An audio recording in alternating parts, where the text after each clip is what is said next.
What's up, El Dorado? Do you know what time it is? Is it cake time? I wish, but instead it's time for a brand new Campus Edge. That's right, so stay tuned, El Dorado. An awesome new episode of Campus Edge starts right now.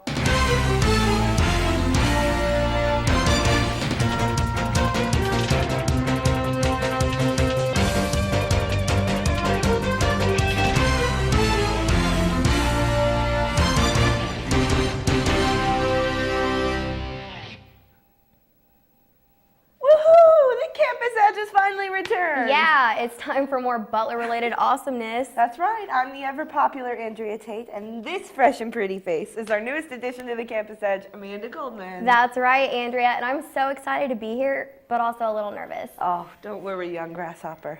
This job is a breeze, but do you know what isn't a breeze? Term papers? That's right. Campus Edge reporter Matthew Lacey will take us to the very popular Nixon Library here on campus to teach us how to use all the amazing things there. I'm Matthew Lacey with your Campus Edge, and today we're going here, the L.W. Nixon Library. Let's find out what they've got inside. The first thing that you notice when you walk into the L.W. Nixon Library has got to be the library latte. It's a coffee bar. They serve hot and cold beverages. They even have snacks. The next thing that caught my eye has got to be my favorite. You can rent video games at the campus library. Whether it's Xbox 360 or Wii, they've got all your favorite titles, and you can rent them for 3 weeks at a time. One of the great things you may not know about the library is that all the librarians are there to help. They'll explain how to use all of the library resources, help you find answers for assignments, even how-to questions to take your papers from start to finish. If you need help with internet research, they can help with that too. The library also houses a classroom that can be used for student meetings. You can use the projector, the smart board. They even have laptops that you can borrow while you're in the library. With over 80 titles of magazines, local and national newspapers dating back for 3 years, you can always find the right article for leisure or for homework. There's over 45,000 books in print here and thousands more through interlibrary loan. There's over 100 online databases across all the disciplines and over 120,000 ebooks available whenever you need them, wherever you are, and you never have to bring them back. The library is a great place to read, study, do your research papers, and projects. The library is open through its website 24 hours a day, 7 days a week. There's online chat and texting, reference services, tutorials, even a citation creation tool. And if midterms and finals have you wanting to pull your hair out, come in and just sit down and watch the fish for a while. They'll help you calm down. Whether you're a student, faculty, or staff member of the college, you'll find resources and services to meet your academic and personal needs. But don't take my word for it. Stop by the library today and check it out for yourself. There is a lot going on in there. I'm Matthew Lacey for your Campus Edge. Back to you in the studio. Thanks, Matt. The library looks like an awesome place. Up next, we take a look at how to stay safe during this spring break. It's easy to get a little crazy over the spring break season. School's out, friends are around, there's parties everywhere, and it's hard not to have a good time. But you have to ask yourself, how far is too far? What do I do when I get myself into situations? And what is and is not safe? This is reporter Emily Maslow along with reporter Amanda Goldman, here to inform you about how to stay safe over the spring break season. If you attend a party and are the legal drinking age and you wish to take part in the consumption of alcoholic beverages, be sure to know what you're drinking. If you set your drink down and someone else grabs it from you, get a new one immediately. Someone may have spiked it and that's a situation you may not want to get yourself into. Don't leave under the influence of alcohol late at night with people you don't know. Stay with a group of friends. This will help to keep you safe and out of situations such as rape and such as waking up in the morning with somebody you don't necessarily want to wake up with. Yes, my parents make me, everywhere I go, they make sure I call and whatever I do, just to make sure I'll be safe or when I'm done doing that, the call. Just because everybody don't need to know where I'm going. Like, if you know where I'm going, then you're involved with what I'm doing. If not, you don't need to know. One way that the drink will look kind of funny if it was fuzzing or something. I would ask if she had like pop or something in it, and if she didn't, I would probably tell her she probably need to get a new drink for sure. I'd stay with a group of friends. If that didn't work out, eventually I'd probably just leave with my friends or have somebody that I know that I feel comfortable with leave with me. This can go for men as well as women, but women mostly. Never leave a party alone. Heck, don't go anywhere alone. You never know who might be waiting for you around the corner. If it just so happens that you come face to face with your predator and you feel like you don't have any other option, just remember to sing. Stomach, instep, nose, and groin.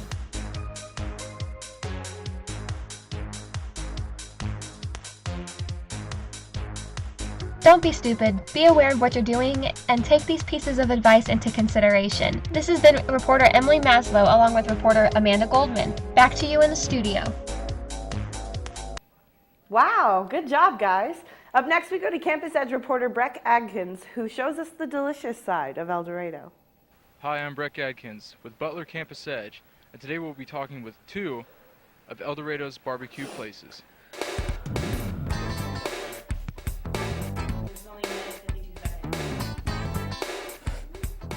El Dorado, Kansas has 3 barbecue places.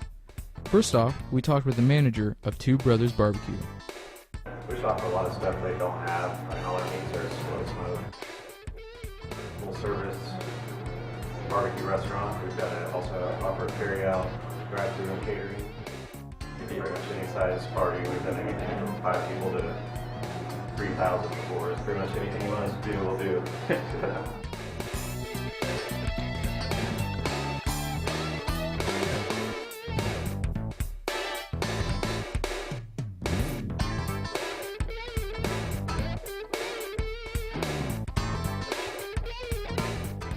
Then we went across the town and also interviewed the manager of Oklahoma Boys Barbecue. I've been doing barbecue for about 37, 38 years. I've learned a lot and I still have a lot to learn. We try to treat the customers that come in as family, as friends. Not just come up and take their money when they come in. Adios.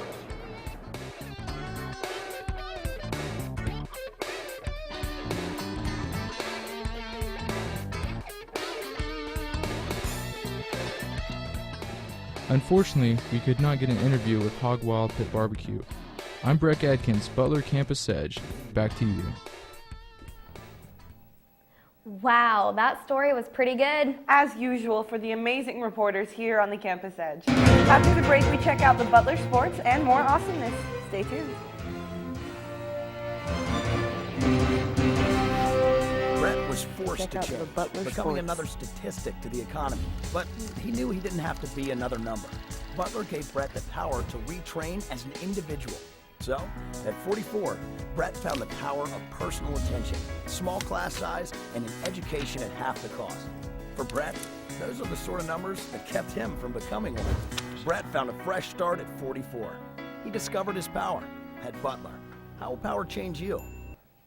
Welcome back. Up next, we are going to Campus Edge reporter Thomas Hayes, who has his final installment of his video game history series. Take it away, Thomas. Shortly after the crash in '83, a new console revived the industry entirely. This was the Nintendo Entertainment System. When most people think of classic game consoles, the NES automatically comes to mind. The best way I found to describe the NES is that it's everything you loved about the Atari, but enhancing practically every feature. Simply put, it was just more powerful than the Atari could possibly be. So far, the consoles we've looked at, the Magnavox Odyssey, the Atari 2600, and the NES, are all considered 8-bit consoles. What is a bit? A bit is the basic unit of information in computing and digital communications. For the consumer, this basically meant better graphics, gameplay, and sound. So welcome to the next level. This is the Bit Wars.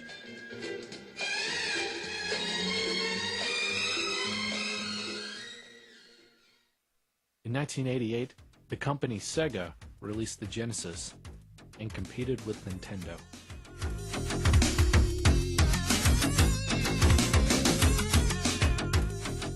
Sega had previously released the Master System, so they're fairly familiar with the gaming industry. The Genesis was a 16-bit console, doubling the NES's power. It was faster, the graphics were better, and with it being a 16-bit console, it was capable of 16-bit audio, which is the bitrate of CDs today. In the late 80s, Nintendo was tired of being in second place. So in 1991, the Super Nintendo Entertainment System was released, and it needs no introduction. It's quite literally the Super NES. It has 16-bit graphics, faster gameplay, and superb 16-bit audio, though this 16-bit audio was far superior than its competitors. Not only did the Super NES outdo its predecessor, but it outdid the Genesis as well, since many of the successful NES titles were followed up with sequels on the SNES. Sega claimed that the Genesis had a blast processing chip, which made the games faster than the SNES. It proved to be more of a marketing strategy more than a reality. We started out with a game system that to our generation seems primitive, simple, and probably the some caveman technology. And in the current market, we have game systems that create photorealistic simulations and interactions without any discs or cartridges. Does having this benefit enhance home entertainment? Are more bits better?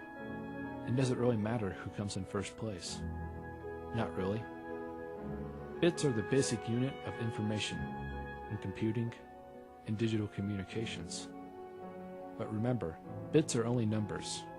The way you count them is totally up to the player, and having no bits is perfectly fine too.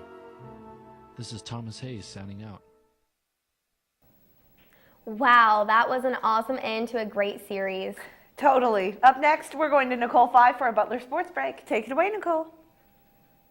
Thanks, Andrea. Well, it was another successful week for your Butler Grizzlies athletics as we began the transition from winter to spring sports. First, we'll start with the women's basketball team. The number 6 Lady Grizzlies clinched the KJCCC East with a perfect 12-0 record on Saturday, February 22nd after a 100-48-point win over Neosho. This is the ladies' first conference championship since 1995, moving on to face the Thunderbirds of Cloud County in the quarterfinals at Koch Arena on the campus of Wichita State March 5th. After defeating the women of Cloud 76-67, Butler moved to 31-1 on the season, breaking the previous record of 30-4 for wins in school history. The Lady Grizzlies then took on Barton County March 6th in the semifinal round of the tournament, defeating the Cougars 57-45 and advancing to the championship game the next day, March 7th, against number 3 Hutchinson, where the ladies lost a heartbreaker on a missed buzzer beater to narrowly fall 54-52. Butler will now travel to its first NJCAA national tournament ever, after accepting an official at-large bid to be played March 17th to March 24th in Salina, Kansas. Good luck, ladies! The Grizzly men's basketball team finished conference play 7-5 and regular season play going 21-9 overall after a 94-91 win against Neosho on February 22nd as well. Butler then hosted the first round of the Region 6 playoffs at the power plant after the women's team, defeating the Barton Cougars 63-59 and advancing to the quarterfinals at Koch Arena on March 6th against Hutchinson. There, the men saw their season end with a 71-61 loss, finishing 22-10 overall. The number 6 Lady Grizzlies softball team went 5-0 at the Longview Classic in Texas on Friday, February 28th through Saturday, March 1st, with 4 of the games decided by run rule, improving their record against nationally ranked teams to 3-1. On March 6th in Liberal, Butler claimed a doubleheader sweep of rival Seward County, winning 5-2 and 2-0. This improves their record to 11-3 overall and 2-0 in conference play, placing the Lady Grizzlies first in conference standings. And finally, the Butler baseball team faced Northern Oklahoma Enid February 24th in a doubleheader, putting up a tough fight to result in 2 losses, 11-10 and 9-7. On February 28th, the team split a doubleheader with Colby at Fort Hays State University. The Grizzlies split with Cloud County March 6th, winning the first 5-4 before falling 11-7 in the second. Butler later went on to win 3 of the 4 games in the series with the Thunderbirds on Sunday, March 9th, overcoming 3-run deficits in both games to win 8-6 and 10-9. The Grizzlies are now 9-8 overall, 4-2 in Jayhawk West Conference play, and stand at second in conference standings behind Seward County after moving back above 500. For Campus Edge, I'm Nicole Fye. Thanks for the awesome updates, Nicole. Oh yeah, and Andrea, do you know a lot about the state government? Not really. Why? Well, one of our newest Campus Edge reporters, Shaquille McWilliams, has a very informative story about the high school students that are allowed to take college classes early. Hey, this is Shaq McWilliams. I'm here to shine a little light on a bill that was passed about a year and a half ago, Bill 155. I sat down with Jared McGinley to get some information on the bill. Well, Senate Bill 155 was passed about a year and a half ago, also known as the Governor's CTE initiative, CTE standing for Career and Technical Education. And the purpose of that bill was to address a looming lack of skilled workers. In Kansas, we have a lot of manufacturing jobs and aircraft, et cetera.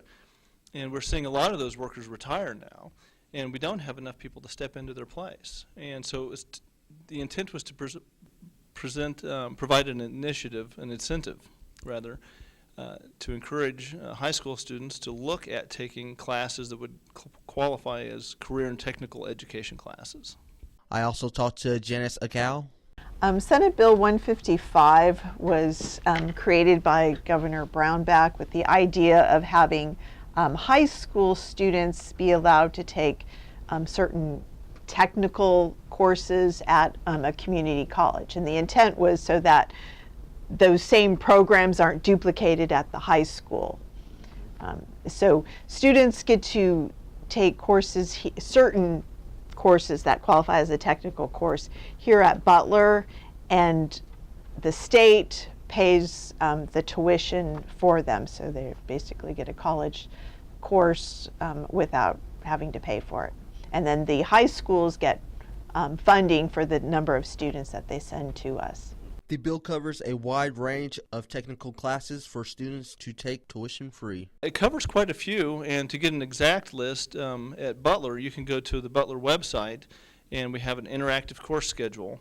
And I believe if you look by schedule type, it'll list them. So this covers a lot of different classes, from hands-on classes like welding, for example, classes you might traditionally think of as technical education, but also business classes, which is where I come in. So classes like marketing and advertising, which by the state of Kansas are classified as technical education classes.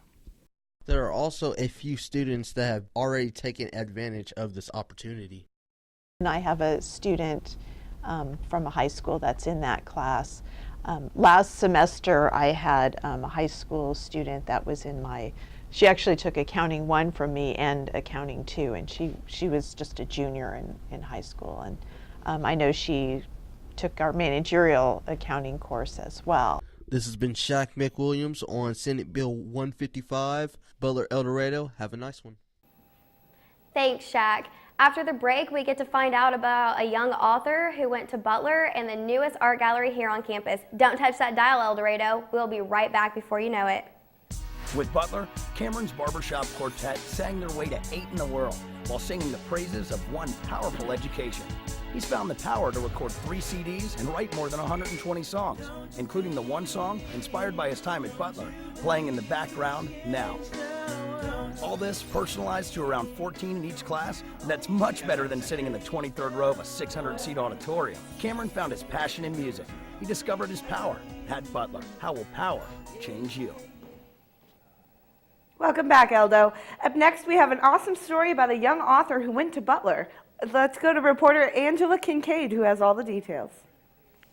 We had a chance to talk to a young author who is also a former Butler student, and she gave some great advice for up-and-coming authors. Hi, I'm Michaela Yokley. I am an author. I've written 2 books in the steampunk fantasy genre. The series is called The Violet Chronicles, and this is book 1, The Ruby Curse, and this is book 2, Triton. I'm thinking there'll probably be I've reconfigured it maybe 6 in this series. If it goes the way I'm thinking it will. Michaela started to grow as an author during her time at Butler. Coming into Butler, I wasn't really sure what to expect exactly, but actually it was very nurturing to what I wanted to do. A lot of the English department was really helpful. And that really includes the like British literature classes and American literature classes where they teach you how to look at things thematically and like the motifs of stuff and just look at things a lot deeper than you would just regular. And the English classes obviously helped with the composition side of it, which is a huge part. And working at the library was incredibly helpful because they are so supportive. They put one of my books on the shelves, and that was a real big boost to my ego. While at Butler, she made the decision to publish her book all on her own. I chose to be my own publisher because first of all, I wanted to see if I could do it. And after I've learned some of the things that I've learned, I would definitely go with somebody else being my publisher instead because they know the business already and they can at least give you advice on what to do. But when you're doing it yourself, you really have to figure it out. And it's sometimes a pain, but other times it's also really rewarding because you know that you did it yourself. And with everything that you know how to do yourself, it adds that special sense of, I did this, this is my thing. I've had a lot of people help and support me throughout my career, some of which are also fellow authors like Samantha LaFantasy, who writes great sci-fi and fantasy novels. Pretty much everybody in the Kansas Writers Association, they are a very warm group and they are super eager to help people that come into their group looking for help. And it makes you want to help them back because they're so nice to you and it's such a giving environment. Mostly being a writer has been a huge dream come true. I am super happy to be able to do this. It's been my dream since I was a little kid, and everybody wants to be able to do what they love doing. And, you know, as they say on Batman, if you're good at something, never do it for free. For anyone just starting out in this area, I would suggest learning all you can about it. I've bought so many how to write books that I'm pretty sure it could fill an entire library. I am currently rereading On Writing by Stephen King, which is instrumental. I would definitely suggest going and checking that out. And I would suggest not giving up even though you feel like you ought to, because the second you give up, that next second is probably going to be when it works out. So just keep at it until it does, because eventually it will work out if you keep at it hard enough. If you're interested in Michaela's work, you can head down to the Nixon Library and check it out. This has been Angela Kincaid with the Campus Edge. Wow, I think I might check out one of her books. Our final story of the day is from veteran reporter Mitchell Toon, who is visiting the Campus Art Gallery. Take it away, Mitch. Hi, I'm Mitchell Toon with the Campus Edge, here at Butler's own art gallery talking to Valerie Herring about the new setup. Welcome to the Erman B. White Gallery. My name's Valerie Herring, and I had the pleasure of curating an exhibit titled From the Collection of. Several months ago, I sent out a letter to members of the society and invited art lovers to take artwork down from the wall and share their personal collections with the college. And I had such a great response. It's been a really exciting event. Several members of the community stepped up and got really excited about participating. I wanted to show a couple of examples just to give you a taste of some of the artwork that's in the gallery. Behind me is a couple of pieces actually. On top is a photograph of John Prigmore, the collector, and Mort Walker, who was the cartoonist of the syndicated Beetle Bailey cartoon. Below the photograph, we see the actual artwork, and there's an interesting story behind this. John Prigmore told Mort Walker, he said, "Hey Mort, I've got an idea for a cartoon." And Mort at first was kind of like, yeah, well, thanks, but no thanks. He said, "But go ahead and tell me your idea." A few weeks later, John Prigmore received a drawing in the mail, and it was like a rough drawing of his idea. And he thought, oh, that's really cool that my friend made this drawing about my idea. Well, a few weeks after that, he received the original artwork that was copy ready and that was to be sent to the publisher. And then a few weeks after that, he received the Wichita paper and was able to actually cut the cartoon out of the paper that he received. So we see the original sketch, the print-ready sketch, and then the cartoon that came from the newspapers. Another example of some interesting artwork in the collector's exhibit is a painting by Joseph Orr, and it belongs to Roger Matthews, who is our three-dimensional arts instructor at Butler. And the interesting story about this painting is that Mr. Matthews participates in lots and lots of art festivals, art events, and he sells his artwork. Well, one day randomly a woman approached him and said, "Your name's Roger Matthews. Matthews with one T, and your name starts with an R." And Roger was like, "Yeah." And the woman said, "Well, that's interesting because my last name is Matthews and my first name is it also starts with an R, Rita." And she said, "What do you know about your family?" And Roger said, "Well, I know my dad has a lot of siblings, I have a lot of cousins, but nobody keeps in touch with one another." And so they got on the phone and they started calling family members and came to realize that they were actually first cousins, and they were both artists, and they were both participating in the same arts festival. And so they decided to work out a trade. Mr. Matthews made a artwork for his cousin, and in turn her husband made a painting of an apple orchard for Roger Matthews and his wife. Out of all of the works in the gallery, this might be one of my favorites, I have to say.